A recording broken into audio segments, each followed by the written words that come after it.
Nous allons vous raconter une histoire. Une histoire qui s'est transmise oralement pendant plus de 1000 ans dans toute la Mésopotamie et bien au-delà.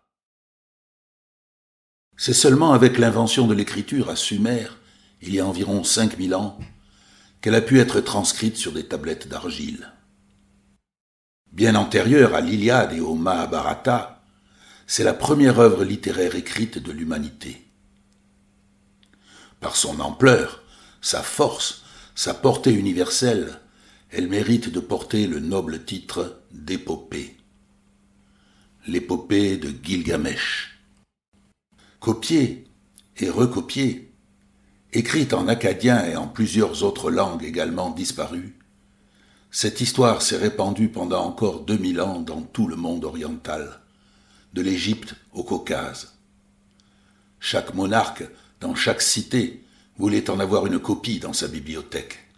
Puis, elle a sombré dans l'oubli avec l'effondrement de ses premières civilisations.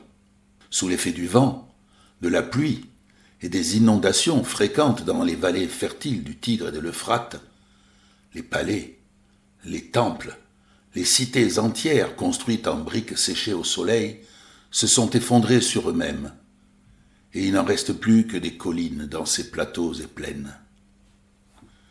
Mais sous ces collines, les tablettes qui, elles, étaient faites d'argile cuite ne se sont pas désagrégées. Elles ont été redécouvertes au milieu du XIXe siècle, en fragments incomplets, lors de fouilles sur de nombreux sites archéologiques.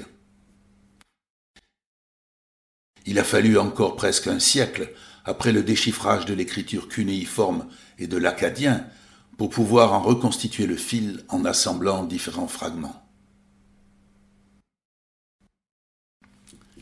Et maintenant, laissez-nous vous emmener 5000 ans en arrière, dans la grande cité d'Uruk, aux murailles admirables et aux vastes marchés, au cœur du croissant fertile.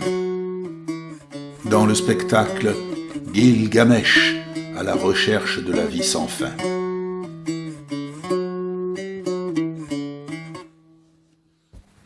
Dans ce spectacle, le conteur Daniel Alexandre livre une version personnelle, en dialoguant avec le musicien Hossein Taheri, à la setar et au ney, instruments traditionnels iraniens. Des projections d'images archéologiques viendront illuminer la scène, nous rappelant les vestiges d'une civilisation et sa sagesse intemporelle qui ont failli s'effacer de la mémoire des hommes. Transportés dans un monde où mythe et réalité se rencontrent, où chaque note de musique et chaque mot prononcé résonne avec l'écho des siècles passés, nous célébrerons l'héritage de Gilgamesh et la richesse de son message. C'est ainsi qu'il gagnera l'immortalité dans la mémoire des hommes.